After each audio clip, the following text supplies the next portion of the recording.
Saudações a todos, sejam bem-vindos a mais um vídeo do MGF, como é que vocês estão? O vídeo de hoje será um vídeo que eu, na verdade, já deveria ter feito há um bom tempo, porque é um dos temas que as pessoas mais têm curiosidade de conhecer, por ser ao mesmo tempo um tema bem interessante e empolgante, mas que também não faz parte da porção mais central das crônicas, por assim dizer, porque é uma série de eventos que acontece bem antes da conquista de Aegon, bem antes do estabelecimento da Westeros unificada. Mas mesmo assim é muito importante para o entendimento do contexto Westerosi, especialmente dentro do contexto do Principado de Dorne em si, é claro.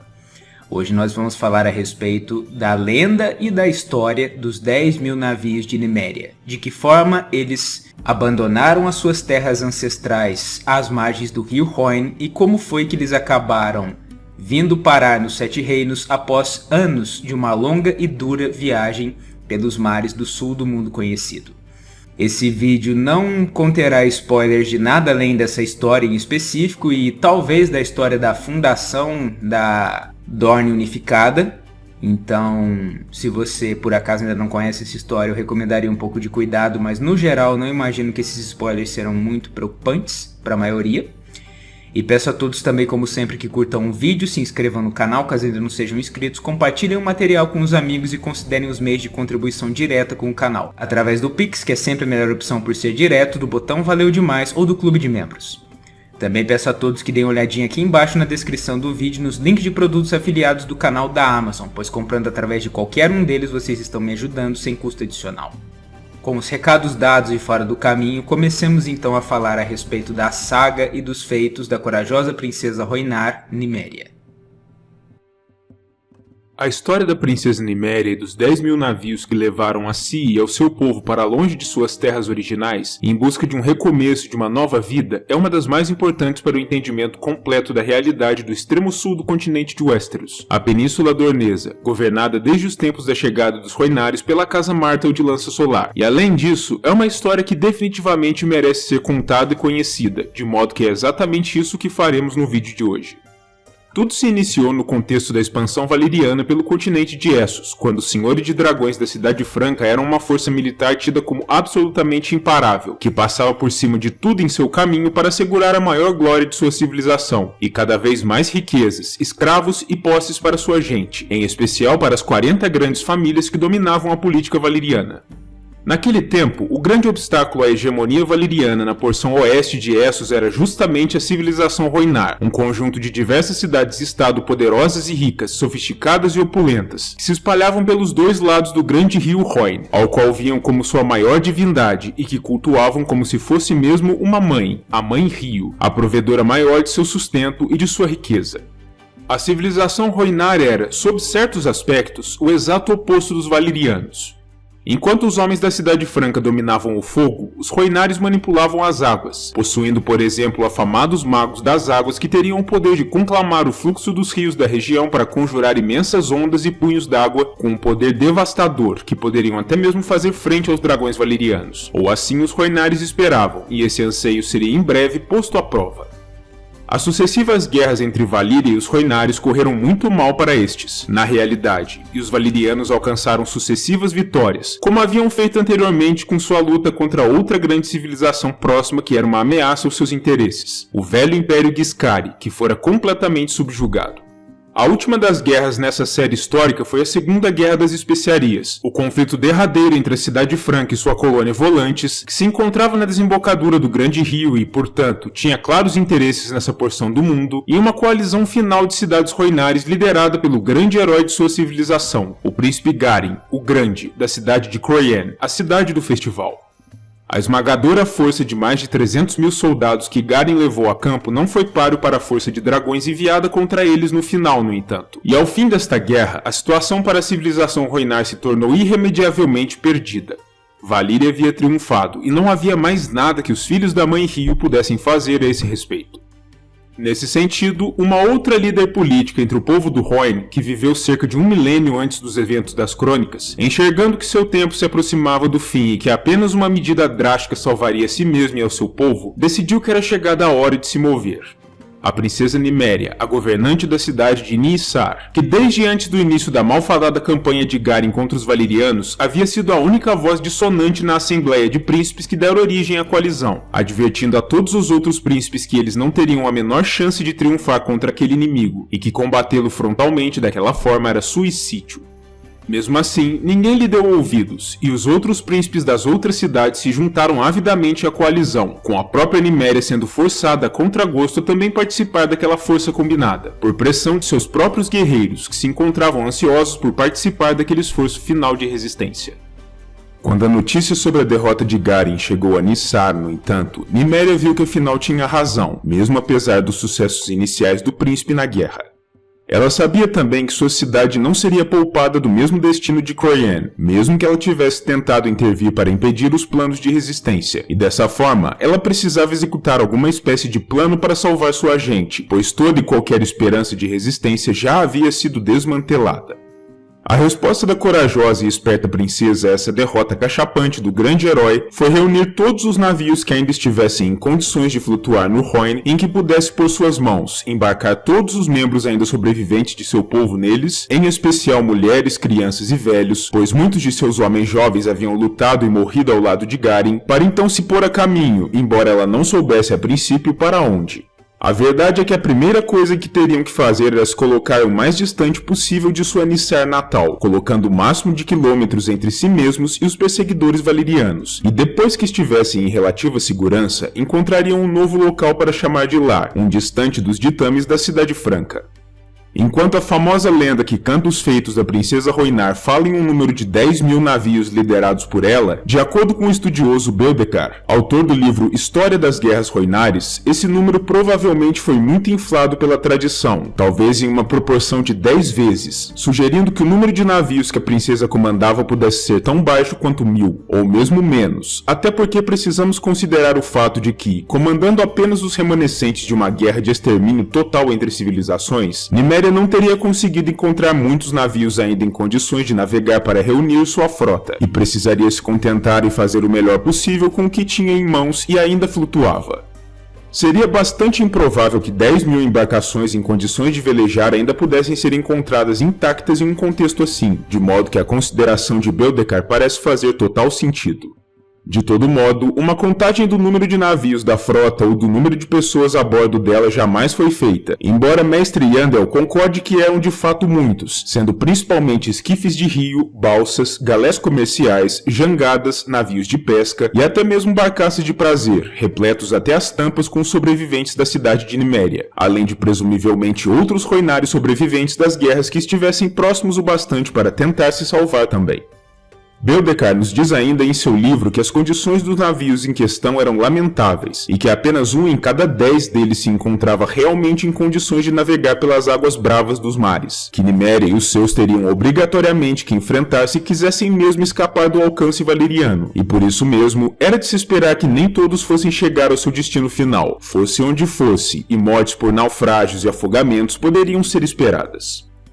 A frota de Niméria desceu o rio desde Nyissar, passando por um grande número de cidades arruinadas e campos de batalha coalhados de corpos desfigurados e queimados. E para evitar justamente Volantes, que vale lembrar se encontrava na desembocadura do Rhoyne, ou seja, entre eles e o mar aberto, a princesa lançou mão de um antigo canal que circundava a colônia valyriana, permitindo que seus navios atingissem o Mar do Verão em segurança, no local onde a cidade de Sarroy anteriormente se localizava.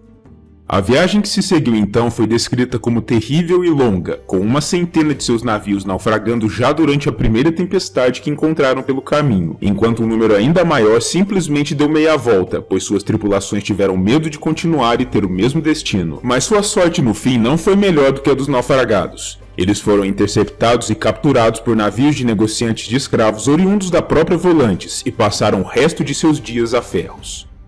Alguns outros navios simplesmente ficaram para trás, por serem presumivelmente embarcações mais simples, mais lentas ou mais avariadas, e tais navios nunca mais foram vistos de novo. A primeira parada da frota foram as infames Ilhas Basilisco, um pouco a norte da costa de Sothorios, onde aportaram em busca de água fresca e provisões, apenas para serem surpreendidos e atacados sem dó por uma série de reis piratas das ilhas. Após o fim dos ataques, os piratas mudaram sua estratégia e ofereceram aos Rhoynares em dificuldade um acordo. Eles permitiriam que os Rhoynar se estabelecessem na Ilha dos Sapos, uma das ilhas do arquipélago, em troca de todos os seus navios restantes e do pagamento de um tributo na forma de 30 mulheres virgens todos os anos a cada um dos reis piratas. Proposta essa que uma Niméria presumivelmente enojada rejeitou no ato. Depois dessa proposta indecente, ela levou seus navios de volta ao mar, esperando ter melhor sorte mais ao sul, já na costa do continente selvagem. A princesa se estabeleceu nas ruínas de Zametar, uma antiga colônia Giscari fundada ainda nos tempos ancestrais, enquanto alguns outros dentre seu povo partiram ainda mais para o interior, ocupando a misteriosa Yin, uma cidade arruinada cujas origens se perderam no tempo, sem que se saiba sequer qual foi o povo que a fundou, ou mesmo fundaram novos assentamentos do zero. Contudo, infelizmente, sua tentativa de se estabelecer ali não prosperou, devido a uma combinação das terríveis doenças do continente que devastaram o povo Rhoynar, os perigos da selva de Sothorius, ataques constantes dos escravagistas das Ilhas Basilisco e a própria dureza e ferocidade da população que já ocupava aquelas terras antes deles, os Homens Tigrados, um grupo humanoide conhecido por sua selvageria e por não ser nem um pouco afeito a estrangeiros. Depois que 2 dos assentamentos fundados pelos Rhoynares foram saqueados e aniquilados por escravagistas, e que o povo que tentou ocupar Yin simplesmente desapareceu da face da terra sem deixar rastros, a princesa decidiu que aquilo já era o suficiente, convocou de volta seu povo aos navios e içou velas mais uma vez, em busca de uma terra mais gentil que os recebesse. Durante um período aflitivo de 3 anos depois disso, os Rhoynares sobreviventes singraram as águas quentes dos mares do sul. A princípio, tentaram se estabelecer na ilha de Naf, onde foram bem recebidos pelo povo pacífico, mas onde também sucumbiram à doença, no caso, a febre das borboletas, que era tremendamente mortífera e acometia todos os estrangeiros. Mais tarde, quando chegaram ao arquipélago das Ilhas do Verão, os Rhoynares se estabeleceram em uma pequena ilha desabitada, e devido à sua composição social, sendo um grupo formado acima de tudo por mulheres, foi esse o nome que passou a ser atribuído à ilha que ocuparam desde então, Ilha das Mulheres, onde sua ocupação durou 2 anos. Contudo, os príncipes das ilhas se recusaram a permitir que os Rhoynares ocupassem territórios nas ilhas maiores, temendo uma resposta retaliatória da Cidade Franca. E como a Ilha das Mulheres era pequena e padecia de um solo pobre, em breve muitos Rhoynares começaram a simplesmente morrer de fome, devido à pouca disponibilidade de alimentos, além de sofrerem também com seus velhos e conhecidos companheiros de viagem, as doenças tropicais e os ataques de negociantes de escravos. Nesse momento, alguns dos Rhoynares decidiram até mesmo abandonar a lealdade à Niméria, seguindo a liderança de uma sacerdotisa de nome Druzelka, que prometeu levá-los de volta à Mãe Rio, e eles de fato retornaram a Essos, apenas para serem todos mortos ou escravizados por seus inimigos, que naturalmente os esperavam por lá. Niméria, por sua vez, após decorridos os 2 anos de agruras ali, decidiu finalmente partir uma vez mais, virando suas velas ainda mais para o oeste, em direção aos 7 reinos de Westeros, imaginando que lá eles talvez tivessem mais sorte. No entanto, nem todos os navios da frota que ainda restavam chegaram a atingir o poente, pois aqueles menos capazes de navegar acabaram encerrando sua viagem no arquipélago dos Degraus, e outros tantos foram retirados do curso e soprados para as cidades de Lys e Tyrosh, onde os sobreviventes preferiram se entregar aos escravagistas valerianos a simplesmente morrerem nos mares. Mesmo assim, após um longo tempo e uma viagem igualmente dura, boa parte da frota Rhoynar conseguiu por fim atingir a costa de Westeros em um de seus pontos mais a sul, próximo à desembocadura do rio Sangue Verde, na península de Dorne, um local próximo à fortaleza de Navio de Areia, que era então a sede da Casa Martell, uma das muitas casas nobres que disputavam, à época, o território arenoso da península e lutavam pelo poder. O panorama que os Rhoynares encontraram diante de si não era nada animador. Aquela era uma terra castigada, pobre e quente, onde muitas pequenas casas e reis menores disputavam furiosamente cada poço, cada córrego, cada nascente e cada leito de água estagnada, pois as terras férteis eram escassas e a água mais preciosa do que o ouro. Nesse contexto hostil, não é de se surpreender que muitos desses lordes e reis vissem os Rhoynares como uma não desejada horda de estrangeiros que só causariam ainda mais problemas, além de serem ainda mais pessoas para disputarem os poucos recursos naturais disponíveis, e que por isso desejavam expulsá-los de volta ao mar prontamente. Mas um dentre esses lordes locais, Mors Martell, pensava de maneira diferente. Ele enxergou a chegada daqueles estrangeiros como uma oportunidade de aumentar seus próprios números e seu próprio poder, o que lhe ajudaria em suas disputas contra seus rivais. E além dessa consideração prática, os cantores que narram essa história também insistem que ele, ao mesmo tempo, teria perdido seu coração pela bela princesa Rhoynar que liderava aqueles refugiados náuticos, embora essa parte do conto seja obviamente difícil de se verificar. Seja como for, Lord Mors e a princesa Rhoynar chegaram a um acordo, e o povo do Rio, com vasto treinamento militar até por conta de seu histórico de guerras contra os Valerianos, adicionou suas forças às dos Martell, aumentando o exército da casa em uma proporção de 10 vezes. O acordo foi sacramentado com um casamento político entre Mors e Nymeria, e centenas de seus vassalos, cavaleiros e escudeiros seguiram seu exemplo, se casando com mulheres Rhoynares, o que representou uma mistura forte entre o sangue do povo do Rio e o sangue dos Martell e de seus comandados, o que está na gênese da formação da identidade cultural diferenciada do povo Dornês em Westeros. Além disso, os Rhoynares, ainda que fossem em essência refugiados, trouxeram consigo uma considerável riqueza, tanto em termos materiais quanto tecnológicos, com seus artesãos e armeiros sendo muito mais capacitados e avançados do que suas contrapartes de Westeros, o que naturalmente fez com que a balança das disputas em Dorne dali em diante pendesse ainda mais para o lado dos Martell. Para celebrar essa grande união de forças e, ao mesmo tempo, para impedir que os mais vacilantes entre os seus pudessem simplesmente desistir de tudo e recuar de volta ao mar, Nymeria ordenou que todos os seus navios ainda flutuando fossem queimados, declarando que as andanças de seu povo pelo mundo estavam terminadas e de que Dorne seria, daquele ponto em diante, seu novo lar. A maior parte do seu povo aceitou de bom grado essa decisão, mas alguns dentre os seus lamentaram por ela, pois admitir que ali seria seu novo lar também significava dizer que eles jamais poderiam ter a esperança de retornar um dia para sua Rhoyne natal, e jamais se reconectariam com a Mãe Rio, algo que era péssimo para seu sentimento religioso, já que a Mãe Rhoyne era ainda sua divindade principal. Essas pessoas responderam à queima da frota recuando para o interior da península, às margens do Sangue Verde, o maior rio da região, emulando seu estilo de vida ancestral vivendo nessas margens e nas águas do rio, em barcaças e plataformas flutuantes. E desde esse momento em diante, eles ficaram conhecidos como os Órfãos do Sangue Verde, os descendentes dos Rhoynares inconformados com sua nova condição e com sua nova terra, que jamais esqueceram a Mãe Rio ou seus costumes ancestrais. Enquanto isso ocorria, Nymeria seguia adiante em seu plano de apoio a Mors, declarando-o formalmente como o Príncipe de Dorne, o que sinalizava duas coisas. Ela havia usado o título de príncipe de maneira deliberada, tornando seu marido em um aristocrata ao estilo Rhoynar, em contraponto com o título de rei, que era muito mais comum no restante de Westeros, onde os primeiros homens e os ândalos dominavam, e ao mesmo tempo havia declarado sua clara intenção de dominar toda a península, subjugando os outros nobres e casas que disputavam o poder e tornando-os todos em seus vassalos, a qualquer custo. Conquistar essa supremacia, no entanto, não foi uma tarefa fácil, pois naturalmente os outros lordes e reis da região resistiriam ferozmente a essa declaração, e anos de guerra se seguiriam a esse evento, uma guerra que ficaria conhecida pela história justamente como a Guerra de Nymeria, na qual a princesa Rhoynar e seu novo marido subjugariam um lorde e pequeno rei após o outro, à custa de muito sangue e dor, até chegarem ao ponto de tomar toda a Dorne sob seu controle, após obterem a vitória final sobre seu maior rival, o rei Yorick V, da casa Ironwood, após 9 anos de uma guerra particular contra o poderoso Sangue Real. Ao fim da guerra, Mors estava morto, tendo tombado em combate durante a campanha contra os Ironwood, mas Nymeria continuou seu legado, governando o principado como sua princesa e lançando as bases para a consolidação do poder Martell dali em diante. E até os dias atuais, a memória da valorosa e corajosa princesa guerreira Rhoynar permanece muito viva no imaginário dornês, como uma das grandes bases fundadoras de sua própria identidade como povo, e não é à toa que, hoje em dia, muitos Westerosi em outros pontos do continente conhecem os Martell e seus comandados simplesmente como os Rhoynares. Tamanha foi a influência desse povo vindo de terras distantes sobre o principado pelos anos e séculos que se seguiriam à sua chegada.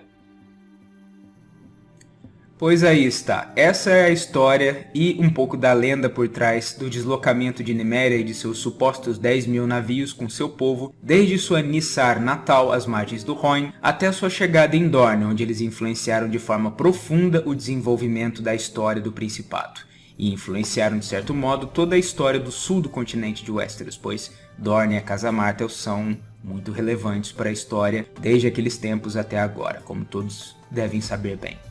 O que vocês acharam dessa história? Usem o espaço aqui embaixo nos comentários para comentarem o que vocês pensam a respeito da princesa Rhoynar em si, da sua história, da sua lenda, da sua trajetória e se vocês acham que as influências que ela exerceu sobre o continente de Westeros e sobre Dorne foram positivas ou negativas e por quê. Usem o espaço aí embaixo, pois ele é de vocês. Eu agradeço a todos mais uma vez pela audiência, pela paciência e pelo interesse naquilo que eu faço. Reforço novamente os pedidos para que curtam o vídeo, se inscrevam no canal, caso ainda não sejam inscritos, compartilhem o material com os amigos e considerem os meios diretos de contribuição que eu expliquei mais cedo, além de dar uma olhadinha aqui embaixo nos links de produtos afiliados do canal da Amazon para me ajudar sem custo adicional. Também peço a todos que deem uma olhadinha aqui embaixo, tanto na descrição quanto no primeiro comentário fixado, no link para o meu segundo canal, a Omnipédia, que é um canal dedicado às humanidades. Para as pessoas que curtem esse tipo de temática, curtem o meu estilo, curtem a minha narração, eu acredito que é um canal que vale a pena conferir. Já existe lá algum material para vocês darem uma olhadinha, caso ainda não tenham dado uma olhada. Então se inscrevam por lá, porque eu estou sempre oscilando entre os dois canais. Eu faço um vídeo para lá, faço alguns para cá, depois volto para lá e assim sucessivamente. Então, espero vocês por lá também. Um grande abraço a todos e verei a todos novamente no próximo vídeo aqui no MGF, mesmo porque eu ainda tenho mais alguns vídeos programados para o canal. Demorou? Valeu!